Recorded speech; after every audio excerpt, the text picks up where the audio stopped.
আসসালামু আলাইকুম। আশা করছি আল্লাহর রহমতে আপনারা সবাই অনেক ভালো আছেন এবং সুস্থ আছেন। তো বন্ধুরা দেখতে পারতেছেন স্বাস্থ্য ও পরিবার কল্যাণ মন্ত্রণালয় স্বাস্থ্য সেবা বিভাগ থেকে নতুন একটি নিয়োগ বিজ্ঞপ্তি প্রকাশ করা হয়েছে। তো এখানে আপনারা মোট ১ থেকে ৮ টি ক্যাটেগরিতে আবেদন করতে পারবেন। তো কোন ক্যাটেগরিতে কতগুলো লোক নেওয়া হবে, পদ সংখ্যা কতগুলো, শিক্ষাগত যোগ্যতা কোন জেলা থেকে আবেদন করতে পারবেন।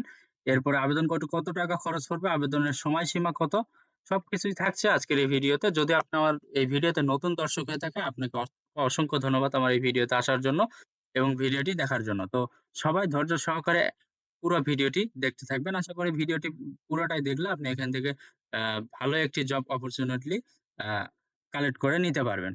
তো বন্ধুরা চলুন ভিডিওটি শুরু করা যাক। তো আপনারা এখানে দেখতে পারতেছেন ১ নাম্বার যে ক্যাটেগরি এটা হচ্ছে কম্পিউটার অপারেটর। এখানে বেতন স্কেল ধরা আছে ১১,০০০ থেকে ২৬,৫৯০।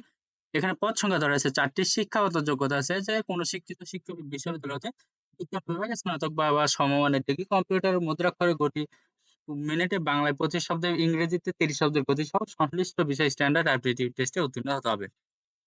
এরপরে ২ নম্বর হচ্ছে ৬০ মুদ্রাক্ষরিক কাম কম্পিউটার অপারেটর। এখানে বেতন স্কেল ১০,২০০ থেকে ২৪,৬৮০। এখানে পদ সংখ্যা ধরা আছে একটি। শিক্ষাগত যোগ্যতা চেয়েছে কোন শিক্ষিত বিশ্ববিদ্যালয় হতে ন্যূনতম ২য় শ্রেণী অথবা সমমানের সিজিপিএতে স্নাতক বা সমমানের ডিগ্রি থাকতে হবে। কম্পিউটার ব্যবহারে দক্ষতা থাকতে হবে। ষাটলিপিতে সর্বনিম্ন গতি প্রতি মিনিটে ইংরেজিতে ৭০ শব্দ এবং বাংলায় ২৫ শব্দের থাকতে হবে। কম্পিউটার মুদ্রাক্ষরে সর্বনিম্ন গতি প্রতি মিনিটে ইংরেজিতে ৩০ শব্দ এবং বাংলায় ২৫ শব্দ থাকতে হবে। এরপর ৩ নম্বর হচ্ছে পরিসংখ্যান ভিত্তি। এখানে বেতন স্কেল ধরা আছে ১০,২০০ থেকে ২৪,৬৮০। এখানে পদ সংখ্যা ধরা আছে ৪ টি।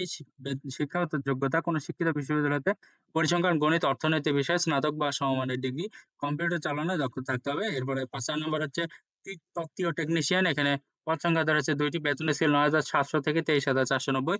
এখানে আপনারা আ যেকোনো শিক্ষিত বোর্ড হতে জীববিজ্ঞান সহ বিজ্ঞান বিভাগে উচ্চ মাধ্যমিক সার্টিফিকেট বা সমানের পরীক্ষায় উত্তীর্ণ হতে হবে। এরপরে ৫ নাম্বার হচ্ছে অফিস সহকারী কাম কম্পিউটার মুদ্রাক্ষরিক। এখানে বেতন স্কেল ৯,৩০০ থেকে ২২,৪৯০। এখানে পদ সংখ্যা ৩ টি। শিক্ষাগত যোগ্যতা আপনার এখানে সর্বনিম্ন এসএসসি পাস হলে আবেদন করতে পারবেন। তবে অবশ্যই কম্পিউটার ব্যবহারে সংক্রান্ত ওয়ার্ড প্রসেসিং, ডাটা এন্ট্রি সহ টাইপিং এ গতি প্রতি মিনিটে বাংলায় ২০ শব্দ এবং ইংরেজিতে ২০ শব্দের গতি থাকতে হবে। এরপর ৬ নম্বর হচ্ছে স্টোর কিপার। এখানে পদ সংখ্যা ধরা আছে ৫ টি। বেতন স্কেল ৯,৩০০ থেকে ২২,৪৯০। তো আপনারা এখানে এসএসসি পাস হলে আবেদন করতে পারবেন। এরপর ৭ নম্বর হচ্ছে স্বাস্থ্য সহকারী। এখানে পদ সংখ্যা ধরা আছে ১১৮ টি। এখানে বেতন স্কেল ধরা আছে ৯,৩০০ থেকে ২২,৪৯০। এখানে আপনারা সর্বনিম্ন এসএসসি পাস হলে আবেদন করতে পারবেন। এরপর ৮ নম্বর হচ্ছে ড্রাইভার। এখানে বেতন স্কেল ৯,৩০০ থেকে ২২,৪৯০। এখানে আপনারা ২ টি পদে আবেদন করতে পারবেন।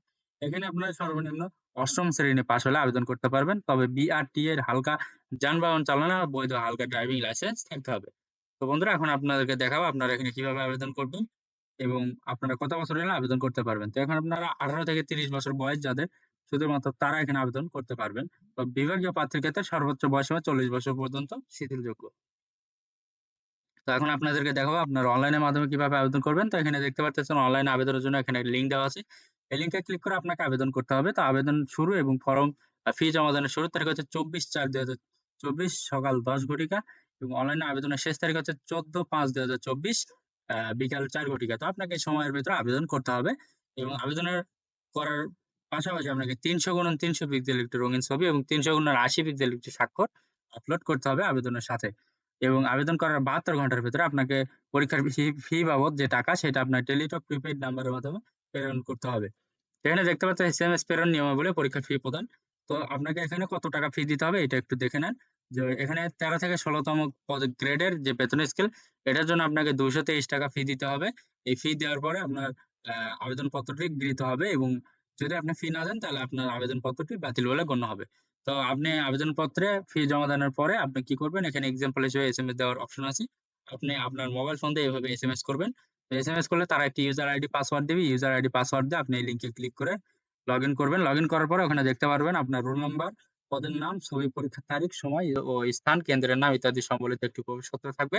অবশ্যই এটি ডাউনলোড করে নিবেন এবং ডাউনলোড করার পরে রঙিন প্রিন্ট করে বের করে নেবেন। এটা আপনার লিখিত পরীক্ষার সময় নিয়ে যাইতে হবে, প্রদর্শন করতে হবে। লিখিত পরীক্ষায় আপনি যদি উত্তীর্ণ হতে পারেন তাহলে ব্যবহারিক এবং মৌখিক পরীক্ষার সময় প্রদর্শন করতে হবে। তো এটা ছাড়া আপনি কিন্তু পরীক্ষায় অংশগ্রহণ করতে পারবেন না এই প্রবেশপত্রটি ছাড়া। তো বন্ধুরা আপনারা সবকিছু যাচাই বাছাই করে দেখে শুনে আপনারা এরপর আবেদন করবেন এবং যা করা লাগে সেগুলো করে নিবেন। তো আজকের এই ভিডিওটি এই পর্যন্ত। এবং আপনাদের যদি এখানে শিক্ষাগত যোগ্যতা মিলে অবশ্যই আপনারা এখানে আবেদন করবেন। এবং এখানে দেখতে পারতেছেন যে বাংলাদেশে কোন কোন জেলা থেকে আবেদন করতে পারবেন। এখানে একটু দেখুন যে শুধুমাত্র রাজশাহী জেলার যারা স্থায়ী বাসিন্দাগণ আছেন, তবে মানে আবেদন করতে পারবেন শুধু তারা। তবে এতিম ও শারীরিক প্রতিবন্ধী কোটায় সকল জেলা প্রার্থী আবেদন করতে পারবেন।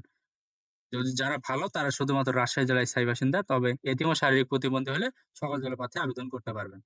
তো বন্ধুরা, আজকের ভিডিওটি এই পর্যন্ত। যদি আমার এই ভিডিওটি দেখে আপনারা উপকৃত হতে পারেন, অবশ্যই তাইলে আমার এই ইউটিউব চ্যানেল আনলিমিটেড জব ইনফোভিডি চ্যানেলটা অবশ্যই আপনারা সাবস্ক্রাইব করে রাখবেন এবং ভিডিওটি লাইক এবং শেয়ার করে আমার পাশেই থাকবেন, যাতে আপনি ভিডিওটি দেখার পাশাপাশি আপনার বন্ধুরা ওখান থেকে দেখে উপকৃত হতে পারে।